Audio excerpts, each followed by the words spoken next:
আসসালামু আলাইকুম। আমি শামিমা সুলতানা, সহকারী শিক্ষক, সরকারি বালিকা উচ্চ বিদ্যালয়, Dinajpur government girls high school অনলাইনের পক্ষ থেকে আপনাদের প্রত্যেককে স্বাগত। আজ আমি অষ্টম শ্রেণীর বাংলাদেশ ও বিশ্ব পরিচয় বিষয়ের একটি পাঠ উপস্থাপন করব। সুপ্রিয় শিক্ষার্থীরা, আশা করছি তোমরা প্রত্যেকেই সুস্থ আছো এবং নিরাপদে আছো।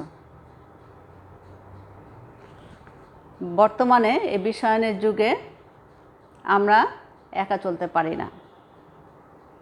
কোনো না কোনো কারণে আমাদের নিজেদের প্রয়োজনে হোক বা অন্যের প্রয়োজনে হোক, আমাদেরকে কি করতে হয়? একে অপরের সঙ্গে মিলেমিশে চলতে হয়।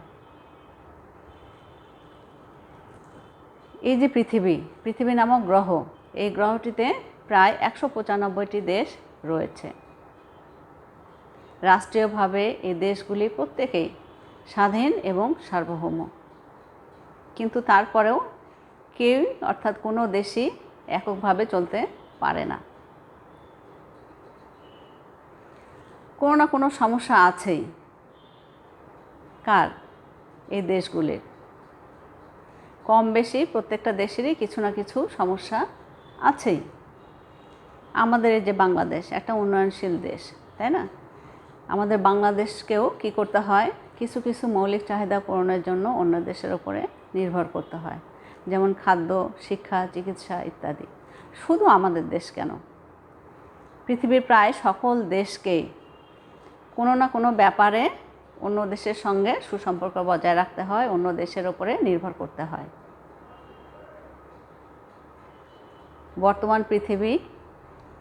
বর্তমান পৃথিবীতে অর্থাৎ এই বিশ্বায়নের যুগে আমরা একা কখনোই চলতে পারবো না। এককভাবে কোনো দেশই ভালো থাকতে পারে না।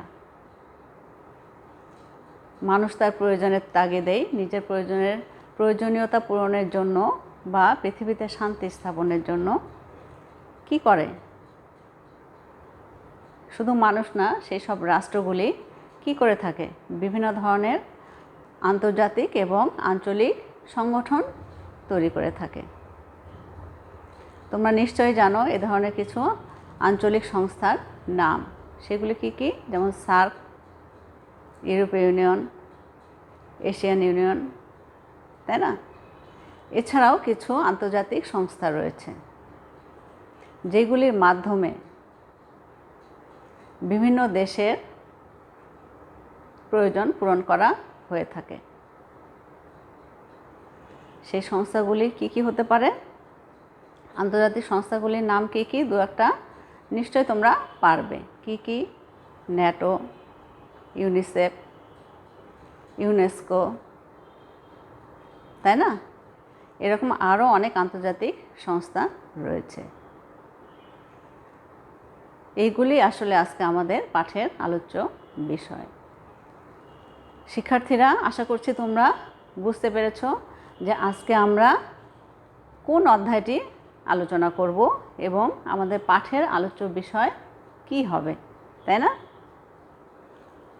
অবশ্যই আজকে আমি তোমাদের অষ্টম শ্রেণীর বাংলাদেশ ও বিশ্ব পরিচয় বিষয়ের যে অধ্যায়টি নিয়ে আলোচনা করব সেটি হচ্ছে তোমাদের পাঠ্য বইয়ের ত্রয়োদশ অধ্যায়।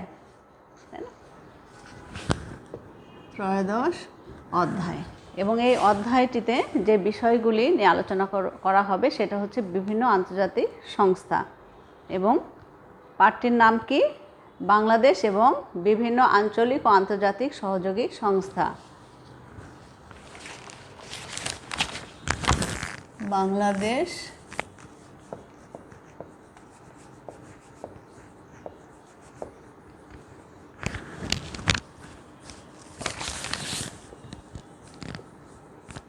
এবং বিভিন্ন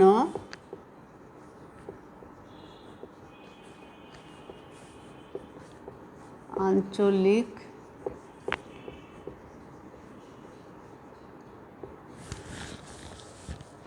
ও আন্তর্জাতিক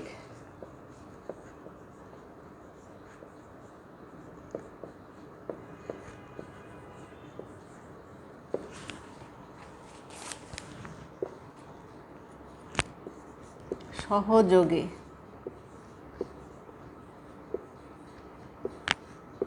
সংস্থা।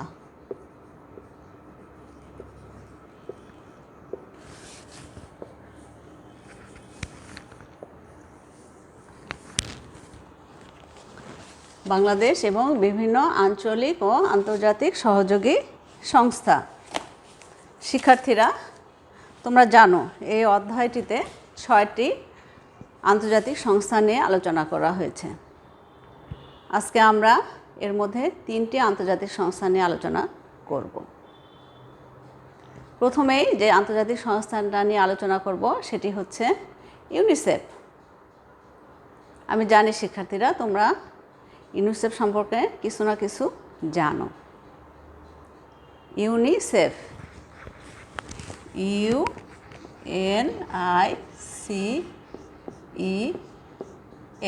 তাই না? ইউনিসেফ এর পুরো নামটা কি? United Nations children's emergency fund. The United Nations children's emergency fund, অর্থাৎ বিশ্ব শিশু তহবিল। বিশ্ব না, এটা আসলে আন্তর্জাতিক শিশু তহবিল। এটি একটি আন্তর্জাতিক সংস্থা। এটি শিশুদেরকে নিয়ে কাজ করে। পৃথিবীর সব দেশের প্রায় সব দেশেরই বর্তমানে ইউনিসেফের সদস্য হচ্ছে 190টি দেশ, তাই না? 195টির মধ্যে 190টি দেশই হচ্ছে ইউনিসেফের সদস্য। তাহলে এই 195টি দেশের শিশুদের জীবনের নিরাপত্তা, মানোন্নয়ন এবং সুরক্ষা নিয়ে ইউনিসেফ কাজ করে থাকে। 1946 সালে দ্বিতীয় বিশ্বযুদ্ধের পরে শিশুদের ত্রাণ সামগ্রী পৌঁছানোর জন্যই এই ইউনিসেফ গড়ে ওঠে। ইউনিসেফের সদর দপ্তর যুক্তরাষ্ট্রের নিউ ইয়র্কে অবস্থিত। 1950 সালের পর থেকে ইউনিসেফ উন্নয়নশীল এবং স্বল্পোন্নত দেশের শিশুদের সেবায় নিয়োজিত বা শিশুদের জন্য কাজ করে থাকে। 1965 সালে ইউনিসেফ শান্তিতে নোবেল পুরস্কার পায়। এই যে 195টি দেশ, তাই না? এই সব দেশের মধ্যে 190টি দেশ ইউনিসেফের সদস্য। এই 190টি দেশে ইউনিসেফ যে ক্ষেত্রগুলিতে কাজ করে সেইগুলি প্রথমে আমরা একটু জেনে নিই। কোন কোন ক্ষেত্র?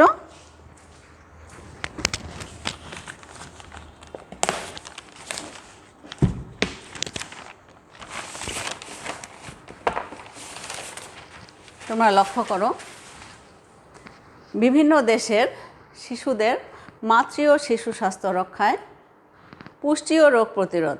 কাদের পুষ্টি? এখানে শিশুদের পুষ্টি ও রোগ প্রতিরোধ ক্ষমতা বিষয়ে কাজ করে। প্রাথমিক স্বাস্থ্য পরিচর্যা, মৌলিক শিক্ষা, স্যানিটেশন ও নারী উন্নয়ন, এই ক্ষেত্রগুলিতে আসলে ইউনিসেফ কাজ করে থাকে। আমরা এরপরে এসবের বিবরণে যাব। বাংলাদেশে 1951 সালে ইউনিসেফের অফিস প্রতিষ্ঠিত হয়। তখন কি বাংলাদেশ ছিল না, তাই না? 1951 সালে বাংলাদেশে ইউনিসেফের অফিস প্রতিষ্ঠিত হলেও 1977 সাল থেকেই আসলে বাংলাদেশের শিশু ও মাদের সেবায় ইউনিসেফ কাজ করে আসছে। 1971 সালে আমাদের স্বাধীনতা যুদ্ধের সময়ে ইউনিসেফ হাজার হাজার শরণার্থীদের ত্রাণ সামগ্রী পৌঁছে দেয়। শুধু তাই না, বিভিন্ন বিষয়ে স্বাস্থ্য সচেতনতাও কাজ করে। এই যে একটা শিশু জন্মগ্রহণ করা অবস্থা থেকে নিরাপদে জন্মগ্রহণ করবে এবং তার যে বেড়ে ওঠা, তার বিকাশ, এইগুলি প্রত্যেকটা বিষয় ইউনিসেফ কাজ করে থাকে। হাইজিন নিয়ে কাজ করে থাকে, পুষ্টি নিয়ে কাজ করে থাকে, তারপরে স্যানিটেশন নিয়ে কাজ করে থাকে। তাহলে খেয়াল করে দেখো শিক্ষার্থীরা, এটা কত উপকারী একটা কি সংস্থা, এবং এটা যেহেতু সারা বিশ্বময়, সেজন্য এটি একটি আন্তর্জাতিক সংস্থা। বিশ্বের বিভিন্ন অঞ্চলের বিভিন্ন দেশের কি শিশুদের সেবায়, শিশুদের উন্নত জীবনযাপনের জন্য, শিশুদের নিরাপত্তার জন্য এই সংস্থাটির ভূমিকা অত্যন্ত গুরুত্বপূর্ণ। আমাদের বাংলাদেশেও কিন্তু ইউনিসেফ কাজ করে থাকে, বাংলাদেশের শিশুদের নিয়েও। এরপরে আমরা আমাদের দেশের শিশুদের জন্য কি কি কাজ করে থাকে সেই জিনিসগুলি আলোচনা করব।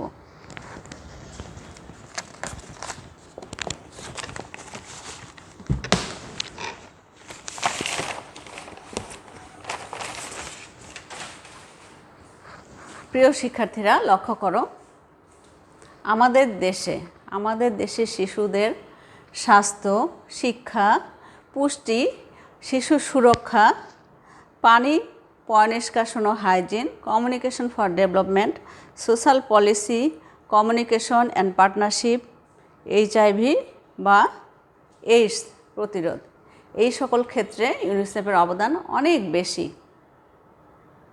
একটা শিশু যাতে নিরাপদে জন্মগ্রহণ করতে পারে, নিরাপদে বড় হতে পারে, নিরাপদ পুষ্টিকর খাবার খেতে পারে, নিরাপদ পানি পান করতে পারে, পয়ঃনিষ্কাশন ব্যবস্থা যেন ভালো হয়, মোট কথা সুস্বাস্থ্য বজায় রাখার জন্য ইউনিসেফ তাদের ভূমিকা পালন করে থাকে। শুধু তাই না, এই যে শিক্ষা, প্রাথমিক শিক্ষা বলো, প্রাথমিক শিক্ষাকে অবৈতনিকরণ করাতেও ইউনিসেফের ভূমিকা অতুলনীয়। নারীর ক্ষমতায়নে নারী শিক্ষার যে অনন্য একটা ভূমিকা আছে, বা নারীদের শিক্ষিতকরণের ক্ষেত্রে ইউনিসেফ তার গুরুত্বপূর্ণ ভূমিকা পালন করে থাকে। Social policy, communication and partnership, একটা শিশু শুধু হাতে পায়ে বড় হলেই হয় না, তার মেধার মননের বিকাশ ঘটাতে হয়।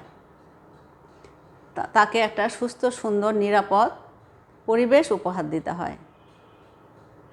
এই সকল ক্ষেত্রে ইউনিসেফের জুড়ি নেই। শুধু এই কয়টা ক্ষেত্র না, এছাড়াও বাংলাদেশের পার্বত্য অঞ্চলের শিশু, প্রতিবন্ধী শিশু, এবং আমাদের দেশ একটি দুর্যোগ প্রবণ দেশ। বিভিন্ন সময় প্রাকৃতিক আমাদের যে দুর্যোগ হয়ে থাকে, বন্যা, জলোচ্ছ্বাস, এইগুলি যখন হয়, তখন ওই সকল অঞ্চলে শিশুদের নিরাপত্তা প্রদান, তাদের স্বাস্থ্যসেবা প্রদান এবং খাদ্য সহায়তাও ইউনিসেফ প্রদান করে থাকে। শিক্ষার্থীরা, তোমরা নিশ্চয় ইউনিসেফের ভূমিকাটা উপলব্ধি করতে পারছো। এরপরে আমরা যে আন্তর্জাতিক সংস্থা নিয়ে আলোচনা করব, সেটা হচ্ছে কি ইউনেস্কো।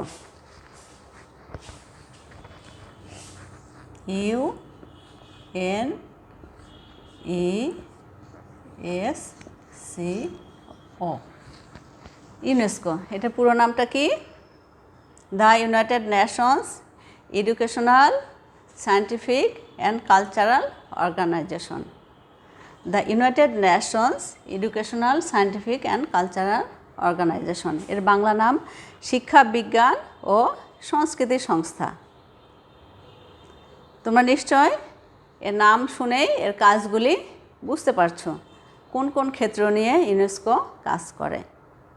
ইউনেস্কো কিন্তু একটি আন্তর্জাতিক সহযোগী সংস্থা, এবং এটিও কবে গঠন করা হয়েছিল? 1946 সালে। 1946 সালে এটি প্রতিষ্ঠিত হয়। বর্তমানে ইউনেস্কোর সদস্য রাষ্ট্র হচ্ছে 193টি, অর্থাৎ 195টি রাষ্ট্রের মধ্যে 193টি দেশই ইউনেস্কোর সদস্য। এই যে ইউনেস্কো একটা আন্তর্জাতিক সংস্থা, এটা এই 195টি দেশে কী নিয়ে আসলে কাজ করে?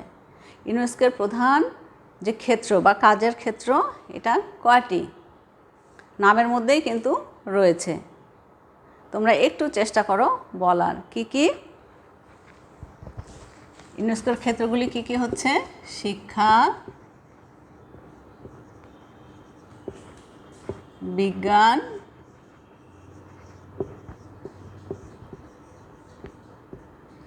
শিক্ষা বিজ্ঞান, তারপরে সংস্কৃতি,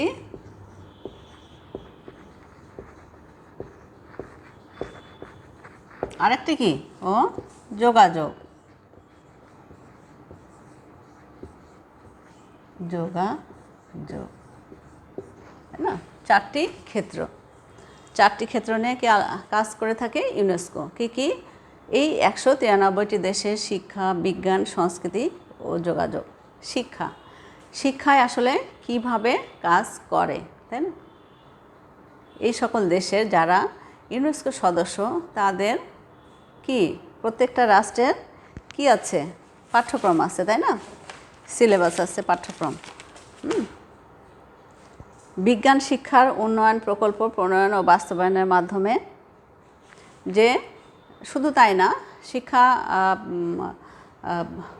সিলেবাস তৈরিতেও এটা ভূমিকা পালন করে থাকে।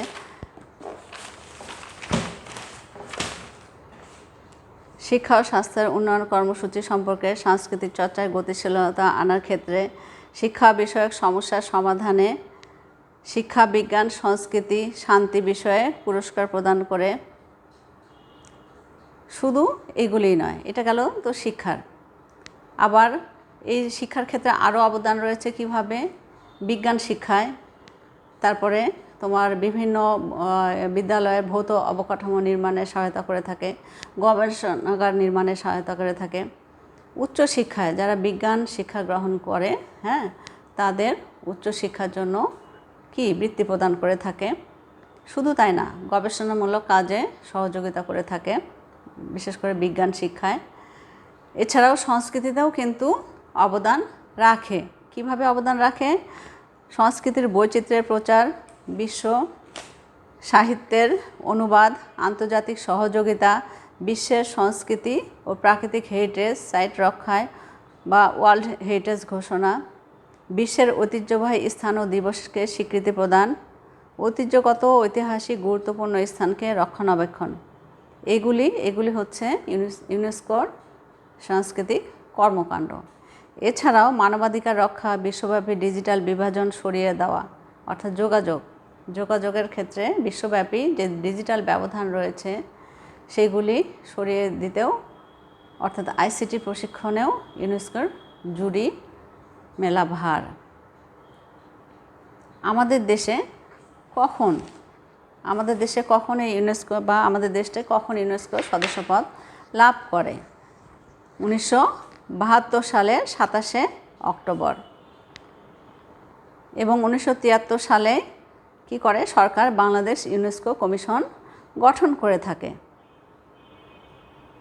এই যে ইউনেস্কো কমিশন গঠনের পরে ইউনেস্কো কমিশন আমাদের দেশের এই শিক্ষা, বিজ্ঞান, সংস্কৃতি, যোগাযোগ এই সকল ক্ষেত্রে যথেষ্ট অবদান রাখে।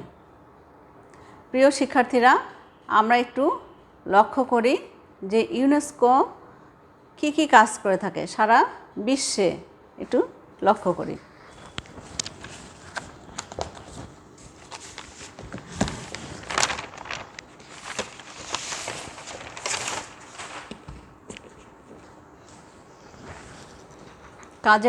ইউনেস্কোর কাজের আগেই আমরা ইউনেস্কো গঠনের উদ্দেশ্যটাগুলি একটু আলোচনা করি। শিক্ষা, বিজ্ঞান, সংস্কৃতি ইত্যাদির উন্নতি সাধনের মাধ্যমে জীবনযাত্রার মান উন্নয়ন। লক্ষ্য করো, তাহলে মূল উদ্দেশ্যটা কি হচ্ছে? জীবনযাত্রার মান উন্নয়ন। কিসের মাধ্যমে? শিক্ষা, বিজ্ঞান, সংস্কৃতি ইত্যাদির উন্নয়নের মাধ্যমে। সবার জন্য শিক্ষা, দেশের প্রত্যেকটা নাগরিকের জন্য কি করতে হবে? শিক্ষার ব্যবস্থা করতে হবে। এবং এই 14 বছর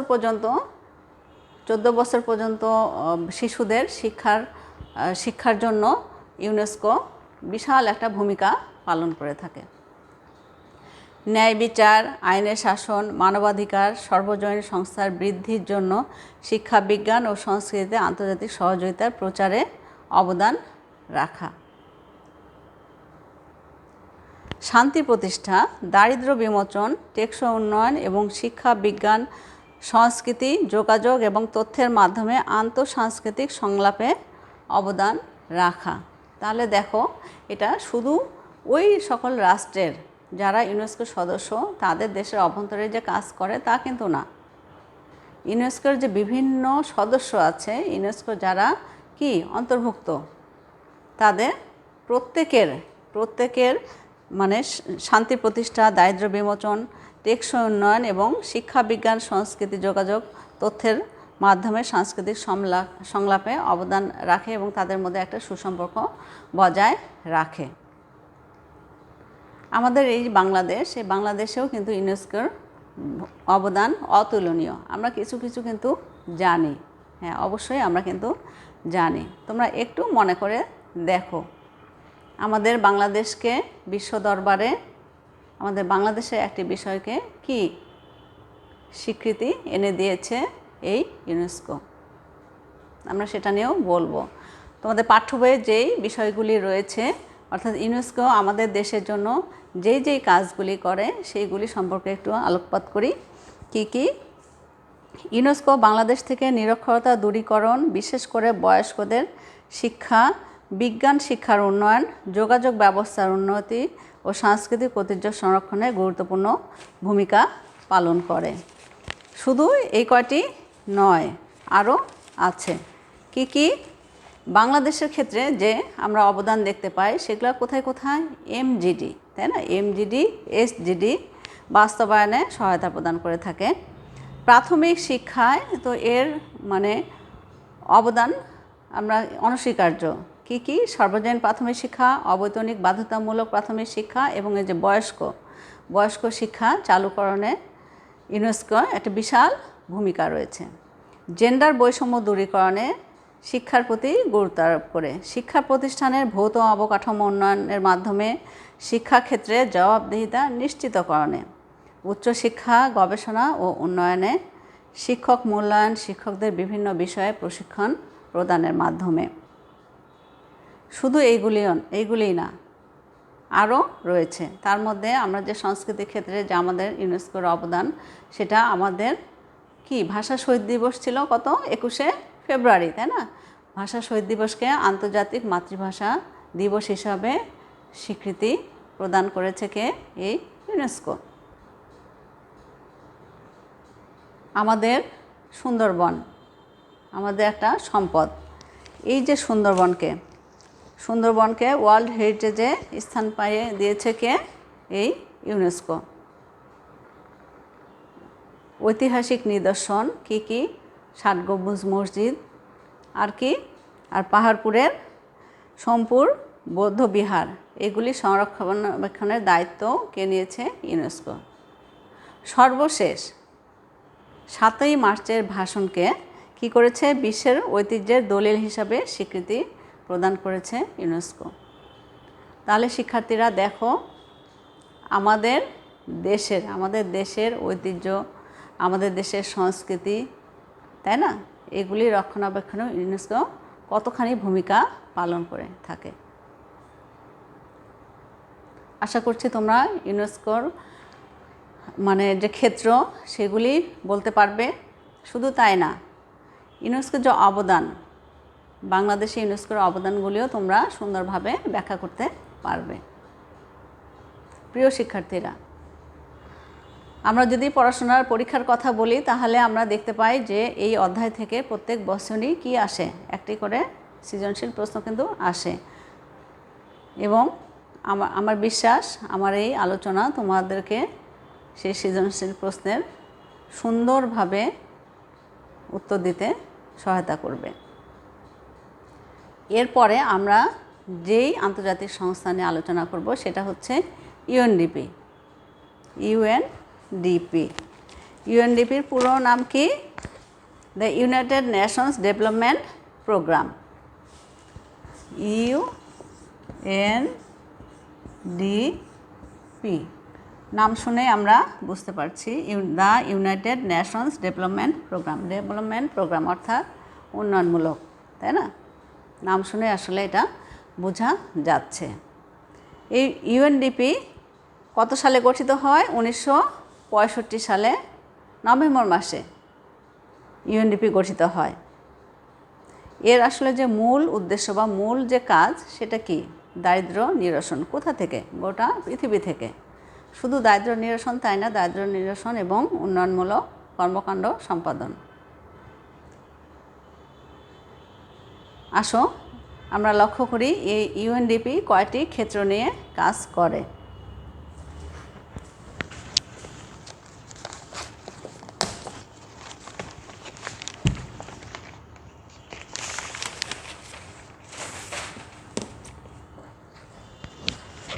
গণতান্ত্রিক শাসন প্রতিষ্ঠা কোথায়? বিভিন্ন রাষ্ট্রে, তাই না? বিভিন্ন রাষ্ট্রে গণতান্ত্রিক শাসন প্রতিষ্ঠায় ইউএনডিপি কাজ করে। দারিদ্র্য দূরীকরণ। একটা দেশের প্রত্যেকটা মানুষের আর্থিক অবস্থা যেমন সমান নয়, তেমনি কি বিশ্বের বিভিন্ন দেশের অর্থনৈতিক অবস্থাও কিন্তু সবার সমান নয়, তাই না? আবার প্রত্যেকটা দেশেই কি আছে, ধনী গরিব সব, মধ্যবিত্ত সব রয়েছে। যারা ধনী তাদের তো কথাই নেই, কিন্তু গরিব মানুষের বা দারিদ্র্য দূরীকরণে, কোনো দেশের দারিদ্র্য দূরীকরণে ইউএনডিপি অন্যতম ভূমিকা পালন করে থাকে। সংকট মোকাবেলায়, বিভিন্ন সমস্যার সম্মুখীন হলে সংকটকালীন সময়ে ইউএনডিপি সহায়তা প্রদান করে থাকে। পরিবেশ ও এনার্জি সংরক্ষণ। প্রত্যেক দেশেরই কি আছে, কিছু প্রাকৃতিক সম্পদ রয়েছে, তাই না? এই সম্পদগুলি রক্ষণাবেক্ষণ, সম্পদগুলি উত্তোলনেও এই ইউএনডিপি সহযোগিতা করে থাকে। শুধু তাই না, সেই দেশের পরিবেশ ও এনার্জির মাধ্যমে কিভাবে উন্নয়ন করা যায় এই ক্ষেত্রেও ইউএনডিপি সহযোগিতা করে। তথ্য ও যোগাযোগ প্রযুক্তি। তথ্য ও যোগাযোগ প্রযুক্তির উন্নয়ন করার ক্ষেত্রে ইউএনডিপি সহায়তা করে থাকে। এইচআইভি বা এইডস কি নিরাময়ে, এগুলো নিরাময়ে ইউএনডিপি আমাদেরকে সহায়তা করে থাকে। আমাদের বলতে সব রাষ্ট্রকে যারা ইউএনডিপি সদস্য। 1972 সাল থেকে বাংলাদেশের উন্নয়নে ইউএনডিপি সহায়তা করে আসছে। ইউএনডিপি বাংলাদেশ থেকে দারিদ্র্য দূরীকরণ, গ্রামাঞ্চলে আর্থসামাজিক উন্নয়ন, নারী উন্নয়ন, সুশাসন ও গণতন্ত্র প্রতিষ্ঠা, পরিবেশের উন্নয়ন ইত্যাদি বিভিন্ন ক্ষেত্রে সাহায্য ও সহযোগিতা করছে। প্রিয় শিক্ষার্থীরা, তোমরা এগুলি নিজে নিজে একটু বিশ্লেষণের চেষ্টা করবে। যদি না পারো তাহলে আমার সহযোগিতা নিবে। আমরা প্রত্যেকেই সুস্থ থাকবো, ভালো থাকবো, এটাই আমাদের পরম করুণাময় আল্লাহর কাছে কি আবেদন, তাই না? এবং আমরা প্রার্থনা করব যাতে এই করোনাকালীন পরিস্থিতি তাড়াতাড়ি কি হয়, দূর হয়, আমরা যেন আমাদের শ্রেণীকক্ষে ফিরে আসতে পারি। তো সুস্থ থাকো, ভালো থাকো, নিরাপদে থাকো। আল্লাহ হাফেজ।